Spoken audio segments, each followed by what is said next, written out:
Atau misalnya apakah upaya pemerintah untuk memberikan ruang partisipasi warga lokal atau komunitas lokal dalam menata sungai ini, apakah itu pernah dilakukan? Itu ada dilakukan tapi tidak tepat sasaran. Hmm. Artinya selama ini ya masyarakat kita sudah cenderung konsumtif ya. Hmm. Pertemuan-pertemuan dengan warga itu lebih ke bagaimana harga pembebasan lahan. Jadi ya namanya warga pembebasan lahan tiba-tiba ada duit besar ya setuju aja Iya, untuk iya. melerakan wilayah di beton. Tapi hal yang paling penting perspektif paradigma Kementerian PU yang paling fatal itu bagaimana air sungai ini secepat-cepatnya harus dialirkan ke laut itu sudah Laut. salah. Ya, salah secara Jadi ya, paradigmatik mereka berarti ya. menganggap sungai ini masih saluran drainase air kotor. Ya, ya, ya, Nah, ya. makanya konsep mereka dengan normalisasi itu memperbesar kemampuan tampung sungai hingga pelebaran dan pendalaman itu sampai bisa mengalirkan 500 meter kubik per detik. Mm-mm, mm-mm. Dan ini berkebalikan apa yang kita lihat bahwa tantangan kita ke depan ini ada krisis iklim. Artinya akan ada kemarau yang lebih panjang, akan ada hujan ekstrim. Kita butuh model adaptasi yang lebih luas, lebih fleksibel. Salah satunya ya konsep berbagi ruang itu bahwa air ini tidak boleh lagi secepat-cepatnya dibuang ke laut karena ketika kemarau kita kekeringan. Dan ini juga menjadi alasan bahwa variabel kenaikan air muka air laut ini sangat kecil. Yang paling besar ini, yang paling bahaya ini penurunan muka tanah Jakarta. Apa sebab tanah Jakarta itu lebih cepat turun? Karena pertama soal ekstraksi air tanah. Jadi air tanah diambil berlebihan, kemudian Air bawah ada tanah ya, air bawah tanah. ya karena hampir hampir 90-100% sih sungai di Jakarta itu kadar kualitas airnya itu udah tercemar berat. Artinya Hmm. sebenarnya kita punya potensi 13 sungai sumber air baku. Kenapa itu tidak dimanfaatkan untuk melayani kebutuhan air bersih semua warga? Dan Hmm. data sendiri bahwa Jakarta hanya mampu melayani air bersih itu 50%. Hmm. Pipanisasi itu PDAM. Ya. Hanya dari mana kebutuhan defisit air bersih ini? Ya dari pengambilan air tanah. Sebenarnya air tanah yang diambil warga itu juga masih bisa ditolerir dan misalnya pompa tangan, sumur itu Hmm. masih bisa ditolerir. Yang paling rakus mengambil ekstraksi air tanah itu malah wilayah-wilayah bisnis, misalnya hotel, perkantoran dan sebagainya. Nah, Hmm. itu menjadi hal sendiri. Analogi sederhananya kita bagaimana bentuk spons ketika ada dia basah air, dia akan mampu menahan beban. Hmm. Nah, ketika daratan Jakarta ini kering kerontang, tidak ada pengisian air hujan, kemudian air sungai-sungai diisolasi, dibikin tembok besar, tidak bisa membasahi daratan. Nah, ini yang mengalami selain bahwa Jakarta tanah aluvial mengalami pemadatan secara alami karena tidak terisolasinya air ke daratan ini juga menjadi pemadatan darat geologi daratan Jakarta ini lebih cepat turun. Ya, ya, ya, ya, Ini ya. hal yang sangat sederhana, kita bisa analogi itu dengan bentuk spons. Spons Hmm. yang basah itu lebih bisa menahan beban di atasnya daripada spons yang kering akan langsung renyot. Hmm. Hmm. Nah, kita tahu berarti dari penjelasan Bang Asun ini ya masa depan Jakarta ini sangat suram ke depan berarti kan terancam tenggelam karena permukaan tanahnya terus turun. Apakah pemindahan ibu kota sebagai sebuah solusi yang menurut Abang itu baik untuk semua orang gitu? Saya pikir kajian ya, artinya sesuatu hal itu kita bukan antipati, tapi harus dikaji dengan benar. Hmm. Kita lihat penetapan Kalimantan Timur di salah satu titik itu juga masih bukan dengan kajian, tapi dengan hitung kancing. Karena beberapa kandidat kandidat calon ibu kota itu kan kita dulu ujian begitu hitung kancing ya ya ya ya, Ya, ya. ya. Itu hitung kancingnya kemudian ada logika penggaris artinya penetapan titik ibu kota itu mereka cuma modern melipat peta jadi peta Indonesia itu dilipat dua tengahnya itu ditunjuk Ya. cuman logika penggaris Kita Hmm. lihat dari kajian dari informasi kawan-kawan teman-teman Kalimantan Timur bahwa daerah Sempaja itu, daerah calon ibu kota IKN itu juga eh, tidak bebas banjir. Belum jadi Hmm. ibu kotanya sudah banjir. Ya, ya, ya. Nah, sebenarnya dalam hal menanggapi tentang kenaikan air muka laut ini kita terlalu gagap ya. Bagi saya terlalu gagap. Artinya sebenarnya air laut naik tidak signifikan dan kemudian Indonesia ini luas. Misalnya Jakarta, kita bukan negara Singapura yang memang seiprit tidak bisa ditambah lahannya ataupun Polynesia ataupun misalnya daerah-daerah pulau-pulau kecil Tahiti, daerah-daerah yang memang bahkan beberapa negara kepulauan kecil itu terancam hilang negaranya ketika air laut naik. Tapi kan kita daratannya cukup luas. So kalau air lautnya naik ya kita mundurkan aja secara garis administrasinya. Hmm. Kan kita masih luas, kita bisa mundur sampai ke Cimandiri, ya nggak? Ya, cuma Mandiri mah menolak menjadi pusat keprabuan. Ya, ke Cimanuk aja, ke Cimanuk. Ya, ini artinya misalnya pun sebagian posisinya tenggelam, kita mundur aja, garisnya Iya, ditarik iya. mundur. Ya, jadi Tapi nggak. ini kontradiktif aja, artinya kita lihat bahwa isunya air laut naik, tapi kan kapital perusahaan-perusahaan besar mengokupasi, makin maju, misalnya dengan adanya reklamasi Pantai Indah Kapuk 1, Pantai Indah Kapuk 2, itu saya bilang logikanya terbalik-baliknya. Air laut naik, harusnya kita mundur. Kenapa orang-orang kaya malah makin maju? Hmm. Ya, ya, Ada ya, apa? ya. Ya. Ada apa? Jadi ini kan kelihatannya terbalik-balik. Malah sekarang pembenarannya adanya air muka air laut naik, malah itu menjadi opportunity banyak proyek-proyek besar, misalnya Giant Seawall Tangguh Raksasa, itu juga terjadi di Semarang. Teman-teman Hmm. Semarang, Demak itu mau bikin jalan tol di pesisirnya, kemudian itu fungsinya buat tanggul laut. Jadi sekarang Iya. ini kita bingung aja, semua dimusuhin. Air Hmm. sungai dimusuhin, air laut dimusuhin. So, gimana? Yang nggak dimusuhin investor karena bawa duit.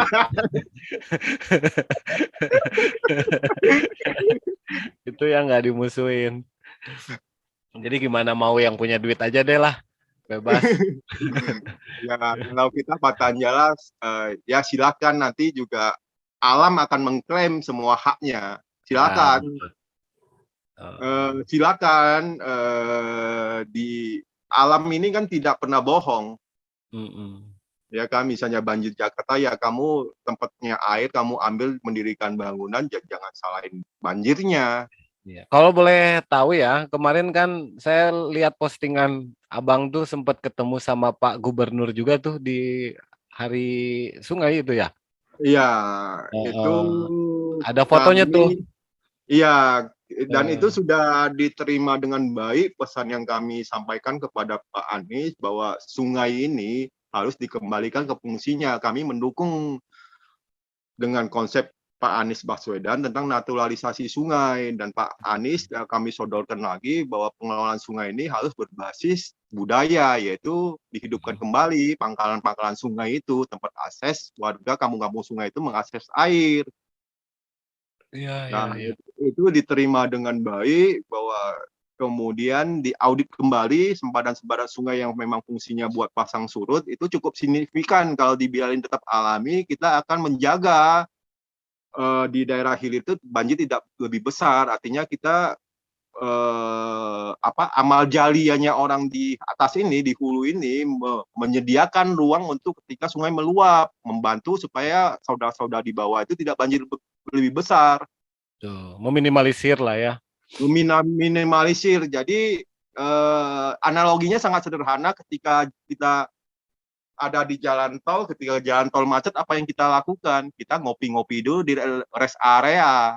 Nah, Betul. itu yang analogi sederhana. Kalau sungai lagi meluap, air laut di utara lagi naik, untuk supaya membeli jeda waktu pompa air bisa memompa air sungai keluar, ya tahan dulu di selatan itu yang kami tolak di beton.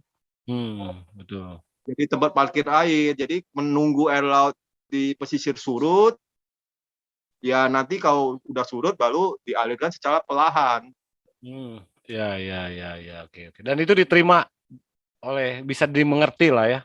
Itu bisa dimengerti, tapi kan kendala yang kita ada di Jakarta ini kan kondisi Birokrasi. lebih warna politiknya lebih tinggi. Padahal kan mau Jadi cebong, mau kampret, mereka juga kan sumber kehidupannya air. iya, tapi kan yang keluar itu bukan substansinya, malah cuma jadi bahan olok-olok sih. Betul, betul. Oke deh. Misalnya apa yang paling sederhana itu memasukkan air hujan itu ke dalam tanah itu diketawain. Padahal itu pengetahuan sangat dasar itu, bahwa Ya, air hujan ya harus diresapkan, betul. diisi. Ya kita cuma hanya mengambil air tanah, tapi tidak cuma mengambil hak, tapi kewajiban kita untuk mericas air tanah itu tidak dilakukan. Itu diketawain itu. Pak Anies lagi menunggu air hujan mengantri diresapkan. Ya. Sisanya ya ke rumah-rumah. Ya, ya, ya, ya, ya, ya, ya. Itu resiko lah jadi pusat ibu kota dan pusat pemerintahan ya. Jadi memang Iya, pertarungan gagasan substansial dan politik menjadi saling mendominasi gitu. iya. Bagi kami di baik di Patanjala, di ini semua ruang belajar sih. Artinya Betul. banyak pengetahuan kita mati obor. Mm-mm. Kita mencari-cari lagi, menuliskan ulang pengetahuan kearifan kita, bagaimana air ini sumber kehidupan. Kemudian sebenarnya ada jenius lokalnya, ada pengetahuan yang seperti teman-teman Patanjala mulai mengumpulkan kembali. Saya pernah ngomong ke Puun Ajep, Mm-mm. saya bilang Patanjala ini proyek seumur hidup, nggak ada habisnya. Iya, proyek dari lahir sampai meninggal ya. Iya, ya tugas beberapa kawan memang harus ada penulisan ulang sih. Artinya Betul. kami juga roaming, ini tugas Jabar ya, Jabar di Hulu itu dia memang lebih bahasa Sundanya lebih bisa. Kemudian dia juga suka menulis, yaitu kita minta ditulis ulang, Iya. sahabat titik-titiknya dicatat kembali. Ya, itu Ya, juga menjadi rekomendasi dengan Ki Maher kemarin bahwa eh, Dewan Pangauban Nusantara ini harus membuat kamus Pangauban gitu. Jadi A, kalau kata Ki Maher, awisan apa gitu. ya, B, tapi bobojong apa ya, misalnya. tapi Dalam bahasa yang bisa dimengerti oleh semua ya, tapi kalangan. kami memaklumi tidak semua bahasa itu bisa ditranslate. Ketika di Betul. ketika ditranslate itu juga jadi berbias. Mm, Tidak ada yang pas gitu untuk di ya, bahasa Indonesia kan gitu. ya. Ya daripada kita salah banget kan. Iya, iya. Oke, Bang. Terakhir, eh saya penasaran dan ini pertanyaan ditanyakan ke semua yang saya ajak bincang-bincang. Sebelum terlibat atau masuk ke Pangauban, Ciliwung, ikut berpatanjala gitu. Dulu itu apa sih sebetulnya yang dipikirkan oleh Abang gitu? Sampai kemudian, oke deh saya putusin, saya ikut naik gunung, saya ikut nyeker, saya ikut ini. Enggak, saya awal-awal mendengar tentang Patanjala itu ketika di Loweng itu harus buka alas kaki, kemudian nanti juga di-scan oleh akar pohon, oleh batang pohon, keberadaan kita. Wah, Patanjala ini mirip-mirip cerita film Avatar ini, yang Avatar yang biru. Tahu nggak? Iya, Yang iya. Avatar yang itu yang bisa komunikasi sama pohon. Heeh, heeh. Iya, Ya kalau apa ya, kelihatan sekilas itu tidak masuk akal, betul. tidak logis lah. Kita memang sudah bagaimana naik gunung itu ya, kadang kita aneh aja bahwa naik gunung bersepatu itu SOP. Mm-mm. Ya kan ini naik gunung tapi Nyeker, telanjang nyeker. ya Nah, itu kan telanjang kaki. Udah gitu di lembah lagi. kemarin ampun ampun kemarin itu terakhir itu leveling hampir Traveling. 8 kali dengan tali yang 200 meteran itu nggak nyampe nggak nyampe dasar itu. Jam 12 malam masih leveling kedinginan. Aduh. Percaya Bang Rango malah. Tadi saya senang aja bahwa selama ini saya melihat yang mainstream ini, pengetahuan mainstream ini tidak menyelesaikan masalah Betul. yang ada terjadi. Mm-mm. Lingkungan makin rusak, jatuhnya kita frustasi. Mm-mm. Jadi dalam alam bawah ini apa sih sebenarnya solusi yang terbaik buat relasi kita dengan air dan sebagainya? Iya, Pak Tanjala salah satu bisa memberi saya jawaban, tidak meredam frustasi saya. Ya. Ini ya pengetahuan tandingan sih bagi saya tetap harus dikasih ruang. Ya bagi saya ini ruang besarnya ini semua sekolah alam. Betul, Kita betul. mencari hal yang paling baik dan itu ternyata sudah ada. Oke. Terakhir, ini terakhir beneran serius. Selain Gunung Pangrango, saya kalau boleh tahu gunung-gunung mana lagi yang menjadi hulu Ciliwung ini, Bang? Ciliwung hulunya cuman Pangrango. Jadi Oh. Pangrango kita berbagi hulu dengan Citarum. Dari sisi Punggungan Cikundul itu ke Citarum. Ya. Nah, kemudian kita berbagi lagi hulu ke Cisadane di Oh sebelah ya. barat. Di sebelah timur kita berbagi hulu dengan Citarum, sebelah barat berbagi hulu dengan Cisadane. Kemudian di sisi selatan Pangrango ini berbagi hulu dengan Cimandiri. Ya. Ya betul lah, betul. Betul. Cicatih Cimandiri. Nah, itu yang tidak saya didapatkan di pengetahuan umum bahwa ada sistem kenegerian, kenegaraan negara besarnya, kemudian ada pegunungan kendeng dari Gunung Liman sampai ke Sanghyang Dampal. Gunung Raung. Ya, Gunung Raung. Bagian anatomi di Nusa Jawa ini bagi hal yang sangat menarik. Ya, oke. Luas juga ya berarti. Tinggi-tinggi lagi gunungnya. Pangrango mah satu juga. Jadi boleh dong kita ngungsi ke Cimandiri kalau Jakarta tenggelam. Boleh sama-sama wilayah Karamaan kalau kata Pak Eko kan. Nanti pokoknya dari Ciliwung, Cimandiri, Cisadane menyatukan kekuatan kita gugat Cimanuk katanya. Kita gugat pun. Ya, gugat pun Cimanuk. Oke Bang, gak kerasa nih rencana cuma 20-30 menit, ini udah hampir 1 jam. Oke, siap. Terima kasih, senang banget bisa silaturahmi secara virtual. Ke Sukabumi nggak terlalu jauh. Kalau Oke, ada waktu, siap. ditunggu ngopi-ngopi Kita nanti ke rombongan. Cimandiri.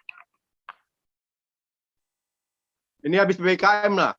Yap. Ini masih kita juga susah bergerak. Ini mau ke hulu juga, aduh tiket apa naik kereta harus pakai surat vaksin dan sebagainya, surat kerja bingung juga.